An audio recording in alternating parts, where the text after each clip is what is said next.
Metaphysics Radio. Programming for the open mind. Whether you're listening at home, at work, or anywhere, thanks for making Para-X part of your day. Your source for everything paranormal, Para-X. And welcome back, everybody, right here to the Paranormal View on the Parax Radio Network. I want to thank everyone for being with us tonight, those in the chat room and those listening from around the world. We appreciate each and every one of you. We have with us tonight Barbara Duncan. I'm still here and virus-free. And virus-free, yes. And Geoffrey Gould. I finally got back online. Well, I figured you would make it. So completely froze up on me. It was just insane. Oh. Yeah, any excuse not to do the commercial breaks, Jeff. Oh, very nice. I'm just happy to be back in the show, let alone being able to stay on. And we have with us tonight Darcie McGrath. Yeah. I think. Are you still there? Yeah, Darcie? you're still here. Oh, no? Still here. All right. Just wanted to make sure that you was hanging with us. Yeah. So want to welcome everybody back. I know with this coronavirus that's going around and everything that it's going to be tough for a while. So just enjoy Para-X and be with us, and we'll make it through. So. Well, and now that you're all home alone and, you can stay there, you can keep your ghost company and find out a little bit about them. They miss you in the daytime whenever you go to work.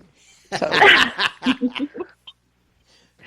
We talk about, people stay home during the winter months because it's cold outside. It gets, sunsets really early. And everybody thinks that they find more hauntings in the wintertime. Well, now everybody's going to get a taste of hauntings in the daytime. Yeah, the ghosts are going to be really frustrated. It's like, when are you going to leave? It's going to be really interesting for the ghosts who only haunt in the daytime, because now they can't do anything without being seen. Just so, how does parapsychology relate to those who see apparitions? Parapsychology kind of looks at it from the aspect, and it also depends on who you talk to, too. Sometimes it changes from culture to culture.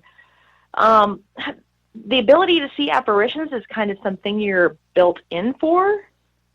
So you may have investigators that are in the field for a long time, and they might never see anything.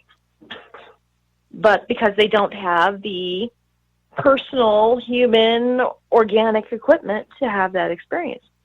They might be able to experience something through their equipment, maybe.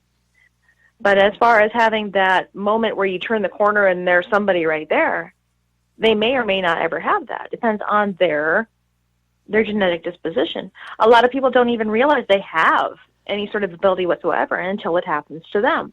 And the ghost is usually the first one to let you know. And that's the sad part, is I deal with a lot of anxious parents that are calling me saying their children are seeing things. And they don't know how to respond to that. And do they encourage this, or do they not encourage this? Or, and then I'll come in and, interview the child. And then take notes on that, and then have the child lead me around as to where they're having the experiences, and see if this is really a validated, paranormal encounter, or is it just, imaginary friend or attention grabbing. I've seen that too, but I don't automatically dismiss anything that's seen from a child.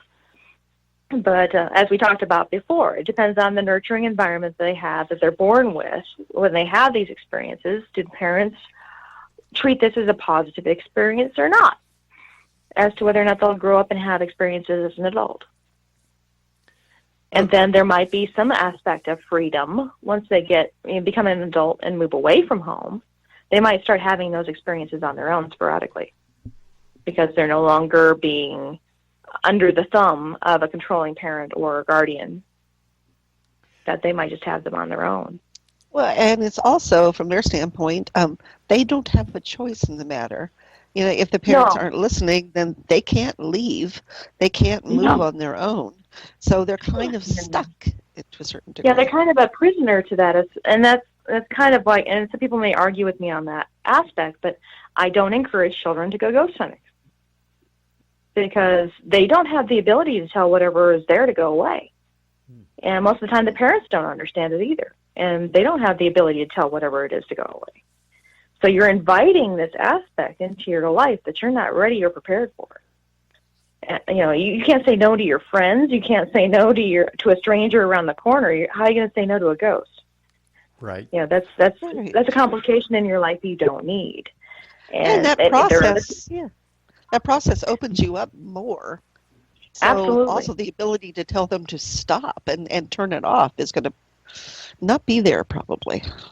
Oh, yeah. I have a lot of people that come to, I belong to an organization called Psychics Unite, which is founded by medium Scotty Rourke.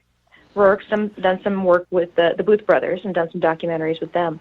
And Scotty's been a medium for a long time. And he found that a lot of the people that he ran into at conventions were completely traumatized by these events, and having nobody to talk to about them just traumatized them all the more. And that's why he opened up Psychics Unite as a facilitator-led group. You know, none of the facilitators are going to have all the answers. I don't have all the answers. But we know just enough to facilitate a group to lead a discussion.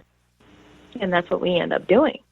And so hopefully that leads people into having more positive experiences, or at least more positive ways of dealing with the experiences. Well, and this is kind of a quandary for me too, because what happens if you validate the child's claims that there are paranormal activities, and then that child then is forced to reckon with the fact that the paranormal is there? The parents don't have a clue about what to do, so you've opened up kind of a Pandora for them to have to cope with that mechanism as well. Right, You know? and that's where I wish I had more of a psychology degree to deal with that. In that aspect, we only have coping mechanisms that we can offer at that point. Oftentimes, I find it works best with children is tangible objects that we can give them. Whether it is, I'll say it's angelite, or we give them selenite, or a certain stone that they can sleep with. Gotcha. That will give them some sense of control, that if they hang on to this, it will help it go away. Other things that I've done too, and this actually was given to me by a medium, and I thought it was absolutely brilliant. Ghost spray. Ghost spray. And I'm like, yeah, she called it ghost spray. It was a mixture of kosher salt and water. And, you know, kosher salt's been known for a long time as being effective against entities, you know, whether it's against any entity, I don't know. But it gives them a sense of control over the situation, whether it's psychosomatic or not. They have blessed salt in a water bottle that they keep by their bedside, and if anything comes to bother them, they spray it.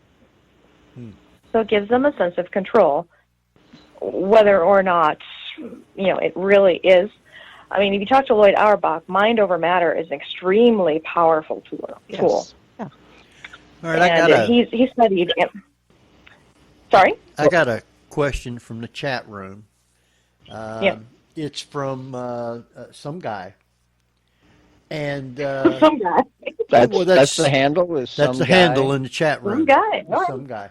And the question is, how, and it's for Darcie, says, how is she rock climbing on Little Round Top?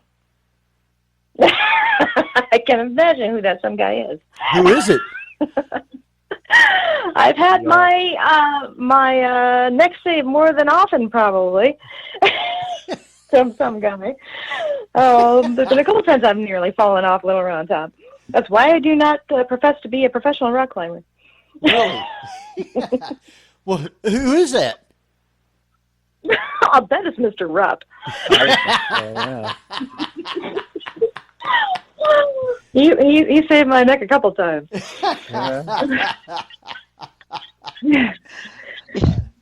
But yeah, back to the spray, because I think it's awesome that there's some sort of mechanism. And, you know, it sounds really weird, but with Reiki, for me, you know, I do the hand positions, but then for some reason I have to say Reiki on. And Okay. for me, it works. So there's a trigger. So if you give a kid a spray or a crystal or something and just say, here's how you turn it off. Just say, go. Yeah. Well, it's So- also been theorized that ghosts can manifest through almost what we see as an apparition, maybe the coalescing of dust particles. So spraying with water actually dissipates that energy. Could be. Yeah. Yeah. There's a. And if it you look helps to at keep the- water, Yeah. there's an effect with water that actually produces negative ions, and negative ions can actually disperse energy. That's something that's in physics. Cool. And I'm drawing a blank on exactly what the effect is called. Leonard effect. Yeah. Water running over objects can actually cause negative ions to disperse. And that could break up energy particles that are in the air. Unless it's copper. And then you have, it'll deionize the water really fast. Yeah. Yeah. Okay, I got another question from the chat room for you, Darcie. Okay. It's from Tabby Cat, and she wants to know what very influential information have you received by your association with Lloyd Arbach? I think one of the best releasing aspects that he ever gave me is that I spent so long fighting against having any ability whatsoever or having it influence anything that was going on in my environment, because I was the researcher. I'm supposed to be divorced from all of this. And he says, no, you're affecting your environment. He goes, how many times have you caught EVPs versus the other people in your team? And I'm like, oh, I find them all the time. And he says, but what about the other people in your team? I said, well, I just chalked that up to an experience. They haven't. It's a very time-intensive process to go through all of that audio footage. I'm sure you guys have done it before. To go through all of that and listen so carefully and to try to pick all those little nuances out. I just always chalked it up to they're just not practiced at this enough. Because they kept trying to hand their stuff over to me and says, well, you analyze this. You find everything. And I said, no. I find stuff on mine. You need to practice this. And Lloyd was the one that told me, he says, do you think you're getting more EVPs than everybody else because they're attracted to you? And I'm like, oh. Never really thought about that aspect. And that's when he went through the whole process with me. Like, you cannot be in that environment and not affecting it. So if you're looking to not impact that environment in there by investigating and trying to stay out of the psychic component, you can't. So don't. Well, it's the old physics argument, which is the researcher will always affect the research by their presence. Yeah. So the question is, do some researchers affect their experiments more than others? I'm sure they probably do. Yeah. How to measure that is another tool entirely. Right. Yeah. And you're probably wearing the hottest in ghost fashin, so, that does it every time, I tell you. So many marriage proposals, so little time. Yeah. Oh, we won't get started on the women who marry ghosts. But, Oh, man. He got divorced, too. Or I guess he just sort of left her, so I guess he just got ghosted. Oh.